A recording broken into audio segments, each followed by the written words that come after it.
ಈ ಸ್ಟಡಿ ಡೀಟೇಲ್ಸ್ನ ಗೊಂದಲಗಳ ಬಗ್ಗೆ ಒಂದು ಸ್ಪಷ್ಟೀಕರಣ ಕೊಟ್ಟಿದೆ. ಇದು ಮುಂಚೆನೇ ಕೊಡಬೇಕಾಗಿತ್ತು, ಸದ್ಯ ಈಗಲಾದರೂ KEA ಕೊಟ್ಟಿದೆ. ಎಲ್ಲ ವೀಕ್ಷಕರಿಗೂ welcome to my channel. KEA ಇವತ್ತು ಒಂದು ಹೊಸ ನೋಟಿಫಿಕೇಷನ್ ರಿಲೀಸ್ ಮಾಡಿದೆ. ಈ ನೋಟಿಫಿಕೇಷನ್ ಯಾರು KCET 2024ಗೆ ಅಪ್ಲೈ ಮಾಡ್ತಾ ಇದ್ದಾರೋ ಅಂತಹ ವಿದ್ಯಾರ್ಥಿಗಳಿಗೆ ಬಹಳ ಯೂಸ್ಫುಲ್ ನೋಟಿಫಿಕೇಷನ್ ಇದು.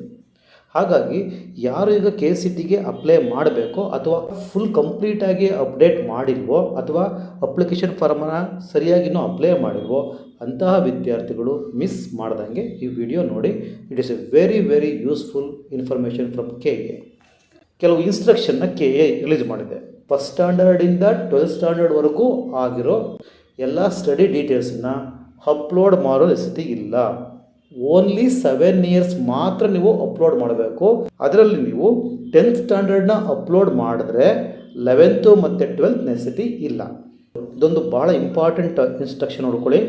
ಮೇಲಿನ ಎಲ್ಲ ದಾಖಲೆಗಳು ಸ್ಟಾಟ್ಸ್ ಡಾಟಾಬೇಸ್ನಲ್ಲಿ ಬಂದಿದ್ದಲ್ಲಿ, ಅಂದರೆ ರಿಜಿಸ್ಟರ್ ನಂಬರ್ನ ಎಂಟ್ರಿ ಮಾಡಿ ನಿಮ್ಮ ನೇಮ್ ಎಂಟ್ರಿ ಮಾಡಿದ ತಕ್ಷಣ ಮತ್ತು ಸ್ಯಾಟ್ ನಂಬರ್ನ ನೀವು ಎಂಟ್ರಿ ಮಾಡಿದ ತಕ್ಷಣ ಸ್ಟಡಿ ಡೀಟೇಲ್ಸು ಡೇಟಾಬೇಸಲ್ಲಿ ಬಂದರೆ ನೀವು ಯಾವುದೇ ಡಾಕ್ಯುಮೆಂಟ್ಸನ್ನು ಸ್ಟಡಿ ಡೀಟೇಲ್ಸ್ನ ಅಪ್ಲೋಡ್ ಮಾಡೋ ನೆಸೆಸಿಟಿ ಇಲ್ಲ. ಏನಾದರೂ ಒಂದು ವೇಳೆ ಬಂದಿಲ್ಲ ಅಂದರೆ 7 yearsಗೆ ಮಾತ್ರ ಅಪ್ಲೋಡ್ ಮಾಡಿ, ಇನ್ಕ್ಲೂಡಿಂಗ್ 10th ಆರ್ PUC ಎರಡರಲ್ಲಿ ಒಂದು, ಎಲ್ಲ ಮಾಡೋ ನೆಸೆಸಿಟಿ ಇಲ್ಲ. ಓಕೆ.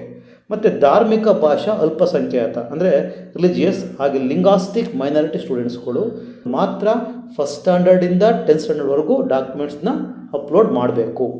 ಓಕೆ. ಅಭ್ಯರ್ಥಿಗಳು ಅಪ್ಲೋಡ್ ಮಾಡುವ ವ್ಯಾಸಂಗ ಪ್ರಮಾಣ ಪತ್ರಗಳು, ಇದು ಮೇಯ್ನ್ ನೋಡಿ. ಭಾಳಷ್ಟು ವಿದ್ಯಾರ್ಥಿಗಳು BEO ಆಫೀಸ್ಗೆ ಹೋಗಿ ಸ್ಟಡಿ ಡೀಟೇಲ್ಸನ್ನು BEO ಹತ್ರ ಸೈನ್ ಮಾಡಿಸ್ಬೇಕಾಗಿತ್ತು last year, before last years ಎಲ್ಲ. ಬಟ್ ಈಗ KEA ಇನ್ನೂ ಸಿಂಪಲ್ ಮಾಡಿದೆ, ಇನ್ನೂ ಈಸಿ ಮಾಡಿದೆ. ಏನು? ವಿದ್ಯಾರ್ಥಿಗಳು ಅಪ್ಲೋಡ್ ಮಾಡುವ ವ್ಯಾಸಂಗ ಪ್ರಮಾಣ ಪತ್ರಗಳು ಪರಿಶೀಲನೆಗೆ ಆನ್ಲೈನ್ ಮುಖಾಂತರ BEO ಮತ್ತು DDPI ಕಚೇರಿಗೆ ಹೋಗುವ ಕಾರಣ ಕಾಲೇಜು ಶಾಲೆಗಳಿಂದ ವ್ಯಾಸಂಗ ಪ್ರಮಾಣ ಪತ್ರವನ್ನು ಪಡೆದರೆ ಸಾಕು. ಸ್ಟಡಿ ಡೀಟೇಲ್ಸನ್ನು ತಗೋತೀರ, ಅದನ್ನು ನೀವು BEO ಹತ್ರ ಆಗಲಿ ಅಥವಾ DDPI ಹತ್ರ ಸೈನ್ ಮಾಡಿಸೋ ನೆಸೆಸಿಟಿ ಇಲ್ಲ. ಓನ್ಲಿ ನಿಮ್ಮ ಸ್ಕೂಲು ಮತ್ತು ಕಾಲೇಜಿಗೆ ಹೋಗಿ ಅಲ್ಲಿ ಸ್ಟಡಿ ಡೀಟೇಲ್ಸ್ನ ತೊಗೊಂಡ್ರೆ ಸಾಕು. ಅದನ್ನೇ ನೀವು ಅಪ್ಲೋಡ್ ಮಾಡಬೇಕು. ನೀವು ಓದಿರೋ ಕಾಲೇಜ್ಗೆ ಅಥವಾ ನೀವು ಓದಿರೋ ಸ್ಕೂಲ್ಗೆ ಹೋಗಿ ಸ್ಟಡಿ ಡೀಟೇಲ್ಸ್ನ ತಗೊಂಡ ಮೇಲೆ BEO ಹತ್ರ ಆಗಲಿ ಅಥವಾ DDPI ಹತ್ರ ಸೈನ್ ಮಾಡಿಸೋ ನೆಸೆಸಿಟಿ ಇಲ್ಲ.